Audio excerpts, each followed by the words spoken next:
Continuando aqui, então, por que falar da dependência emocional? Tem toda a relação com os dilemas que a gente sente. Então, vamos lá. Vamos pegar o conteúdo que eu tenho trazido no canal até então. Depois vocês podem lá acessar os vídeos, porque cada vídeo são vídeos mais curtos em que eu falo um pouquinho de cada coisa, algumas das nossas dificuldades. Já falei sobre a voz, já falei sobre a voz na perspectiva fisiológica, psicológica e psíquica.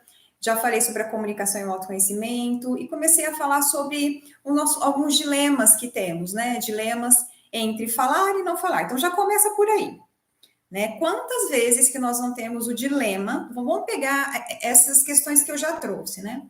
O dilema entre falar e não falar, não falar. Se eu fico num dilema e muitas vezes esse dilema ao invés de eu simplesmente tornar esse dilema leve, fazer uma escolha e me responsabilizar pela escolha e pela consequência dessa escolha de falar ou não falar, esse dilema, ele remete assim, ele aumenta a sensação de medo. Muitas vezes ele já vem por um medo, um receio de alguma coisa. E dependendo de como eu encaro isso, o medo só aumenta, os receios só aumentam, a angústia só aumenta e também a ansiedade só aumenta. E quando eu escolho falar ou não falar, muitas vezes é uma escolha inconsciente, né? Na verdade, não sou eu que escolho, são minhas crenças que estão dizendo, ó, faz isso, não faz isso, porque pode acontecer isso, se você fizer isso, pode acontecer isso, se você não fizer, também pode, e aí o que você faz? Aí fica aquela pane mental, né? Quase buga a nossa mente, e a gente muitas vezes sai frustrado, ou porque falou demais, ou porque falou de menos. Não sei se vocês se identificam aqui, né? E o que acontece? Deixa eu colocar aqui.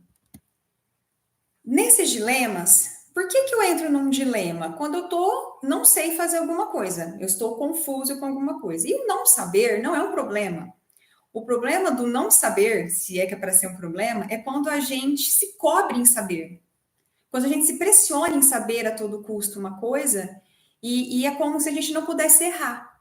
Então, muitas vezes o dilema vem com uma carga assim de não poder errar. E o que traz essa questão do não poder errar? Porque se eu errar, se eu considerar um erro, a minha atitude, a minha escolha, eu vou perder, normalmente eu perco algo com isso, estou perdendo algo com isso. E aí entra, mas eu perco o quê? Primeira pergunta. Dentre esse perder o quê, muitas vezes tem relação com eu vou perder algo que eu estou acreditando, pelo menos, que eu estou recebendo de alguém. Então, eu vou perder, talvez, a atenção de alguém. E aí que a gente começa a caminhar pelo caminho mesmo, pela possibilidade de uma dependência de algo. E eu trago aqui, muitas vezes, a emocional. Não uma dependência física apenas, de sobrevivência física, mas de sobrevivência emocional. Porque quando eu falo dependência emocional, eu posso acrescentar uma outra palavra, dependência para a sobrevivência emocional. É como se eu acreditasse que eu considero, né? É quando eu considero que eu dependo do outro ou dependo de algo para sobreviver emocionalmente. Não quer dizer que a gente não tenha relação com outras pessoas, que a gente não vai ter um nível de dependência, mas como que funciona essa dependência? Ela me domina?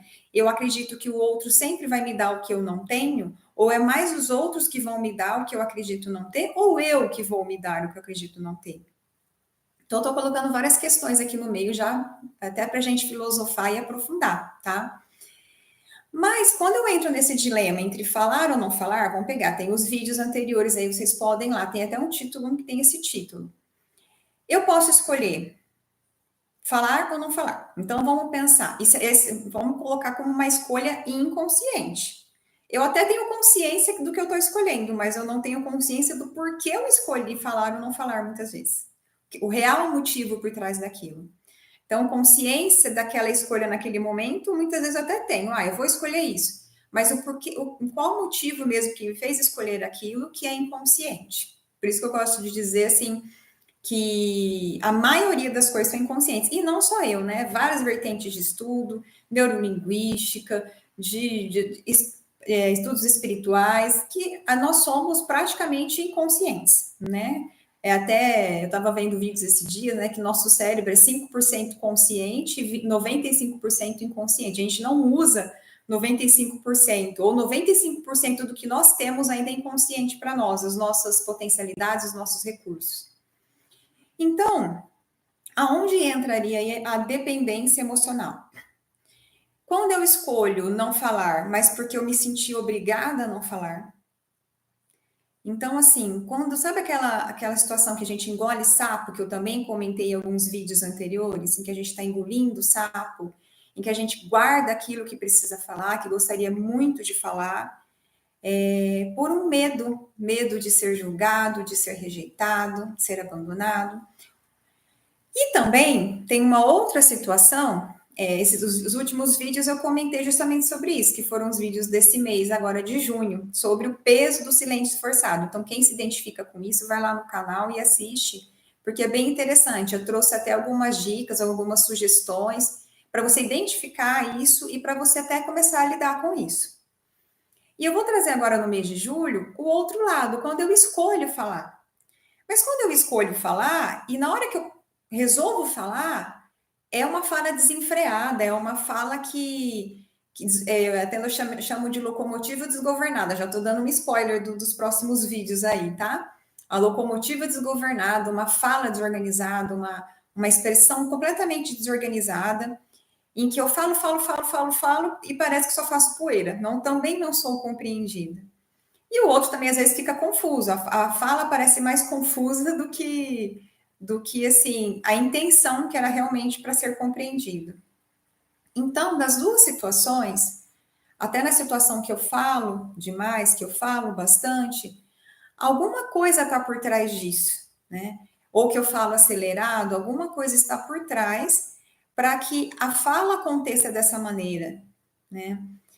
Muitas vezes, dando outro spoiler que eu vou trazer em alguns vídeos, a gente acelera a nossa fala, a gente já quer falar de uma vez para ficar com aquela consciência assim, ai, pronto, falei, né? Falei, agora tá falado, quem entendeu, entendeu, quem não entendeu, o problema, mas não é bem assim, né? Se a gente quer realmente se comunicar, quer realmente que o outro nos compreenda, precisamos criar outras estratégias, né? E lidar de uma outra maneira. E dentro desses dois contextos que eu trago aqui, em que a gente consegue observar o que tem por trás. E aí entram os outros vídeos lá também no começo do canal, acho que foi no mês de maio, que eu comecei a abordar sobre os nossos medos. Até uma pessoa outro dia falou assim: nossa, você comenta bastante sobre os medos, né, que temos para nos comunicar, para nos expressar. E eu me identifico bastante, porque eu tenho todos eles. E eu considero que nós temos realmente, né, todos aqueles medos de alguma maneira, ou com alguma situação, ou com alguma pessoa.